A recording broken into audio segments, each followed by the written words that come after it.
Nigeria's August 16 by-elections have shaken the political map. Nigeria captures top globally wanted Ansaru leaders behind several atrocities. Tinubu approved 16.7 billion naira for reconstruction of Mokwa Bridge, which collapsed since May due to flooding. NAVDAC charges companies for the cost of raiding them, says former NACCIMA president. President Trump to meet Ukrainian leader Zelenskyy Monday in Washington, D.C. Saturday football shockers, goals, drama and records across Europe.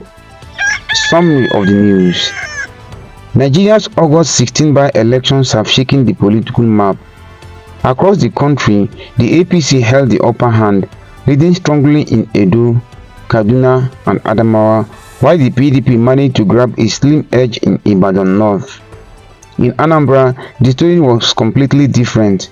APGA swept through with a surge of grassroots support, leaving other parties far behind.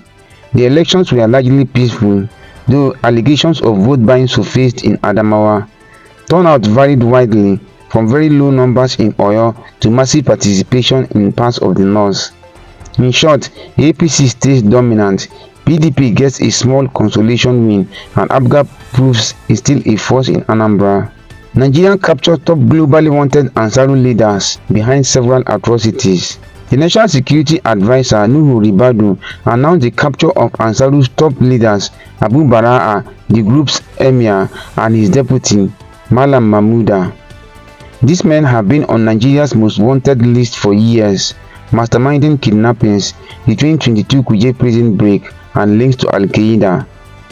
Authorities say their arrest between May and July dismantles Ansaru Central Command, marking one of the biggest blows to terrorism in Nigeria since 2012. Ribadu praised President Tinubu and security forces, declaring this is the beginning of the end of impunity for their leaders in Nigeria. Nigerians are urged to remain vigilant and keep supporting security agencies. Tinubu approved 16.7 billion naira for reconstruction of Mokwa Bridge, which collapsed since May due to flooding. President Bola Tinubu has approved 16.7 billion naira for the immediate reconstruction of the Mokwa Bridge in Niger State, which collapsed after heavy flooding in May. The bridge is a major link between the north and southwest, and its collapse left thousands of commuters stranded. Minister of Information Mohammed Idris says the approval shows Tinubu's responsiveness to urgent infrastructure needs. Works Minister Dave Umahi also confirmed that the government is fixing several other washed-away bridges nationwide, a big relief for road users and transporters who have suffered since the collapse. NAVDAC charges companies for the cost of raiding them, says former NACCIMA president. Former NACCIMA president Dele Oye has made a shocking claim about Nigeria's regulatory agencies. He says NAVDAC actually charges companies for the cost of raiding them, including police fees and sealing up factories. Oye argued that instead of supporting businesses, agencies like NAVDAC and FCCPC are turned into fundraising machines, chasing money and scaring investors away. He cited even big brands like Coca-Cola, which was reportedly fined $150 million over an advert NAVDAC said confused Nigerians. His message is clear: policies like this kill investment and cripple the economy.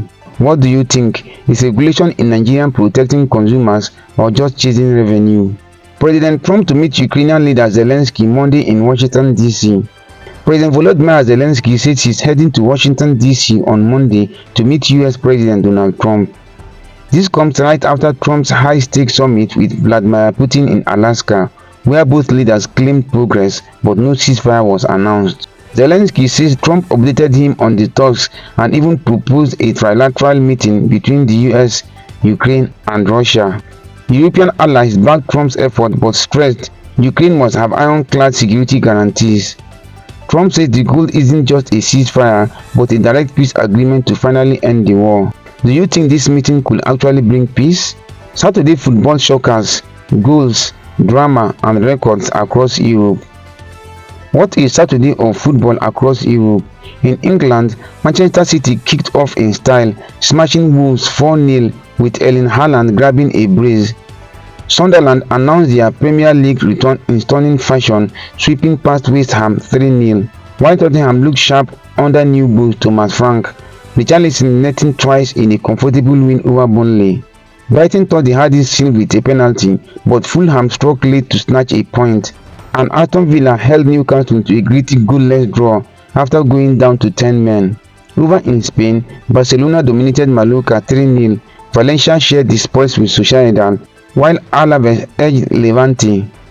In France, Monaco, Lyon, and Toulouse all claimed important victory. And down in the championship, history was made as 16-year-old Jeremy Monga became the youngest ever scorer, even as Preston stunned Leicester 2-1. What a weekend opener! Europe's leagues are already on fire. Follow for more. August 17th, 2025.